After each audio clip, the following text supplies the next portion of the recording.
नमस्कार बच्चों। इसके पहले हम लोगों ने अपने पाठ में ये बात पढ़ी थी कि संकल्पः सिद्धिदायकः, संकल्प हमें सफलता देने वाला होता है। इस पाठ में अभी तक हमने ये बात पढ़ी है कि पार्वती जी भगवान शंकर को पति के रूप में प्राप्त करना चाहती थी। इसके लिए वह तपस्या करना चाहती थी। उन्होंने यह बात अपनी माँ मीना से कही। मीना यह बात सुनकर के बड़ी बेचैन हो जाती हैं। अपनी बेटी पार्वती को समझाती हैं कि बेटी, तपस्या बहुत कठिन होती है, तुम्हारा शरीर बहुत कोमल होता है और इसलिए तुम वन को मत जाओ। वैसे भी हम जिस देवता को अपने मन से चाहते हैं वे घर में ही होते हैं। पार्वती यह बात सुनकर के अपनी माँ को समझाती है, नहीं, जिस प्रकार का वर या अभिलाषा मेरी है उस प्रकार के अभिलाषा को पूरा करने के लिए मुझे वन जाना ही चाहिए, तपस्या करनी ही पड़ेगी। तो वह माँ को समझा करके अपनी सहेली विजया के साथ में गौरी शिखर नाम के पर्वत पे चली जाती हैं। वहाँ जा कर के वे दिन रात लगातार मन से, वचन से, कर्म से तपस्या ही करती रहती थी। उनको यह भी होश नहीं रहता था कि वह ज़मीन पे सोई हैं या किसी पत्थर पे इत्यादि। उन्होंने बहुत कठोर तपस्या करनी आरंभ कर दी। काफ़ी समय बीतने पर भी जब उनकी तपस्या का कोई फल दिखता नज़र नहीं आया विजया को, तो उन्होंने अपनी सहेली पार्वती को समझाते हुए कहा कि तुमने इतनी कठोर तपस्या की, जंगल में रहने वाले जो हिंसक पशु हैं वे भी तुम्हारी तपस्या के कारण से तुम्हारे मित्र बन गए हैं, फिर भी तुम्हारी तपस्या का कोई परिणाम नहीं दिखता है। तो पार्वती जी उनको समझाते हुए कहती हैं, नहीं, ऐसी बात नहीं है।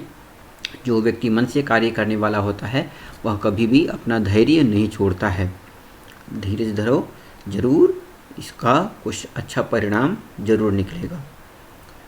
वे दोनों बात कर रहे होते हैं। इसी बीच में उनको एक आवाज़ सुनाई देती है कि मैं आश्रम का वटु हूँ और जल चाहता हूँ। पार्वती जी कहती हैं, देखो कोई आश्रम का वटु आया है। विजया जाकर के उनको लेके आती हैं और उनको बैठने का निर्देश देती हैं और कहती हैं कि यह मेरी सहेली पार्वती है और भगवान शंकर को प्राप्त करने के लिए यहाँ तपस्या कर रही है। यहाँ तक हमने पाठ पढ़ा था। इसके आगे का पाठ हम पढ़ना आरंभ कर रहे हैं।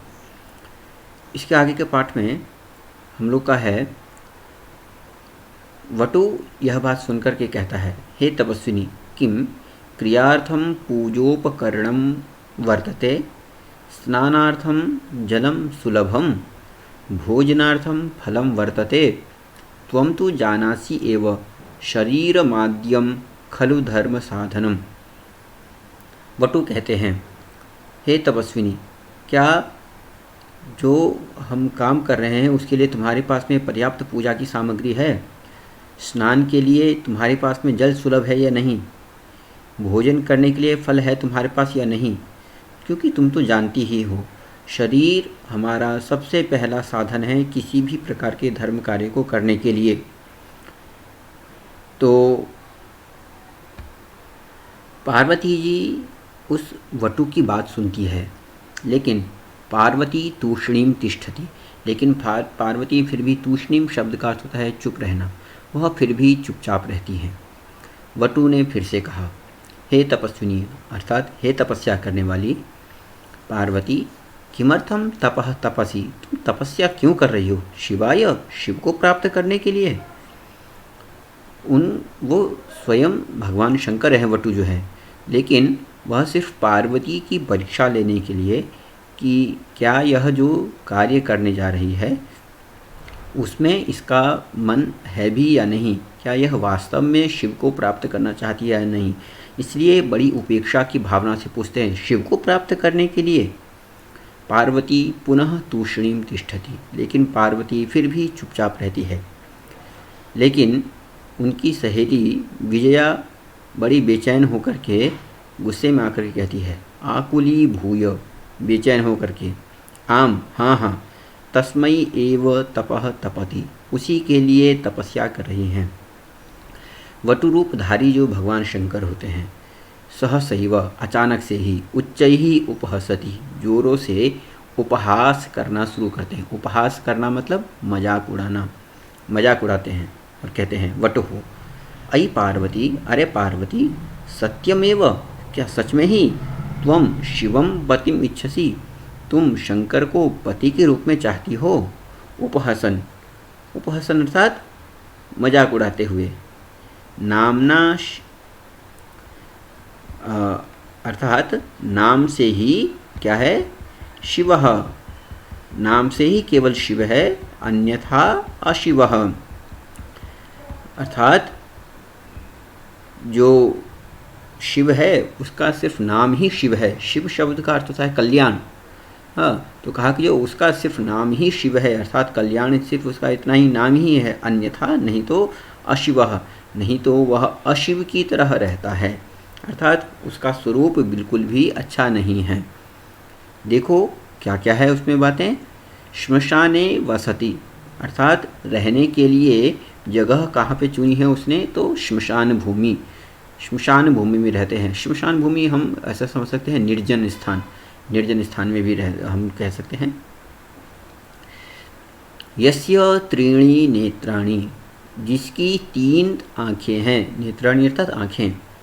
वसनम अर्थात कपड़ा, कपड़ा क्या पहनता है वह शिव। व्याघ्र चर्म, बाघ का जो चमड़ा होता है, बाघ को मार करके उसकी खाल निकाल करके वही अपने कपड़े के रूप में प्रयोग करता है। अंगरागः चिताभस्म, और अपने शरीर पे लगाने के लिए किस चीज़ का प्रयोग करता है वह, चिताभस्म, चिता में पड़ी हुई चिता की जो भस्म होती है, राख होती है, वही राख अपने शरीर पर में लगाता है। परिजनाश्च भूतगणः, परिजन अर्थात उसके कुटुंब, उसके अपने कहलाने वाले जो होते हैं, परिवार वाले, वे कौन है, भूतगण, भूत प्रेत इत्यादि जो हैं, ये सब के सब उसके परिवार वाले हैं, कुटुंब के हैं। किम तमेव, क्या उसी शिवम पतिम इच्छसि, उसी शिव को पति के रूप में चाहती हो।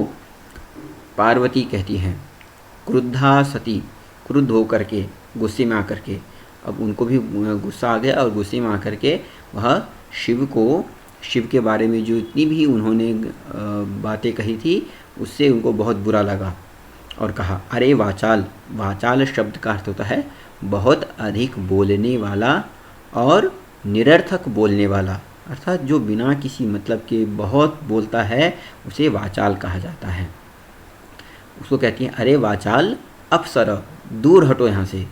जगति, इस संसार में, न कोपी, कोई भी नहीं, शिवस्य यथार्थम स्वरूपम जानाति, भगवान शंकर के वास्तविक स्वरूप को जानने वाला यहाँ पर इस संसार में कोई भी नहीं है। यथा त्वमसि तथैव वदसि, जैसे तुम हो वैसे ही बोल भी रहे हो, अर्थात तुम्हारे अंदर ही कोई कमी है, इसीलिए तुम भगवान शंकर में किसी प्रकार की कमी की बात करते हो। और इतना कह करके वह विजया से कहती है सखी चल, अरे सहेली चलो।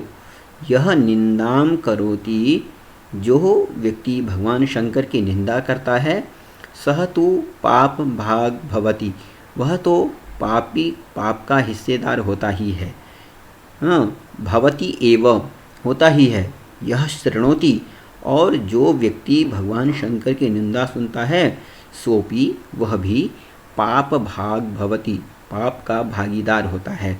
इसलिए चलो यहाँ से।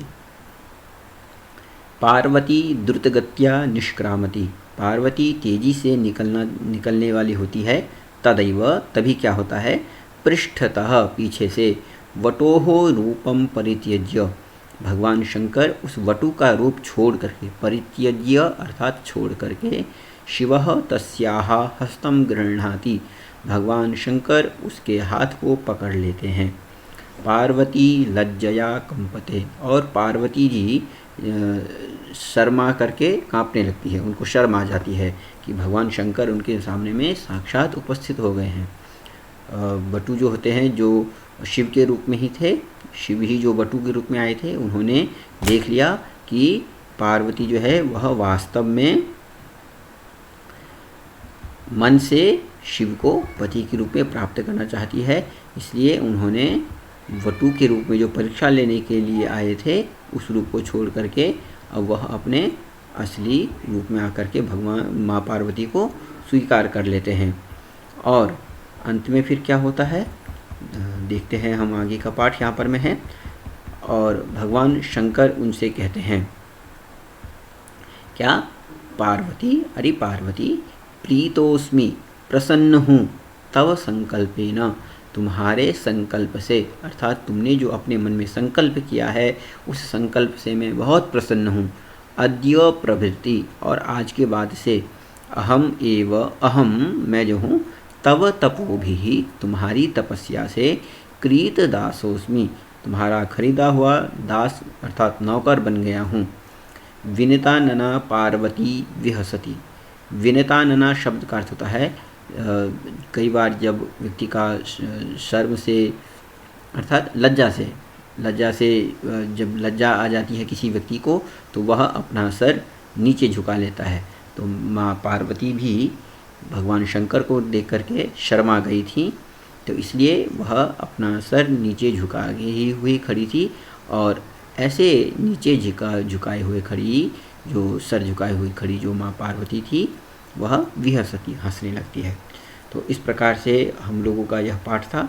इस पाठ में मुख्य रूप से हमारी समझने वाली बात यह है कि व्यक्ति जब भी कोई दृढ़ निश्चय के साथ में किसी कार्य को करने के लिए आगे बढ़ता है और अपना धैर्य बनाए रखता है तो उसके द्वारा आरंभ किया गया कार्य अवश्य सफल होता है।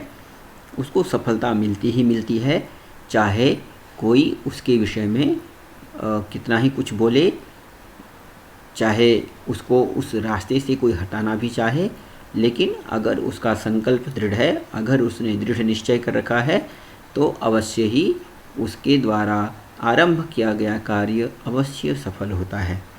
तो हमें भी अपने जीवन में इस बात को याद रखना है कि हम किसी भी कार्य को दृढ़ संकल्प के साथ में आरंभ करें और जब तक वह पूरा न हो तब तक हम अपना वह संकल्प न छोड़ें, वह निश्चय न छोड़ें। तो इन्हीं शब्दों के साथ में हम आज का यह पाठ यहीं पे समाप्त करते हैं। अगली कक्षा में हम इस पाठ के कुछ अभ्यास आरंभ करेंगे। धन्यवाद।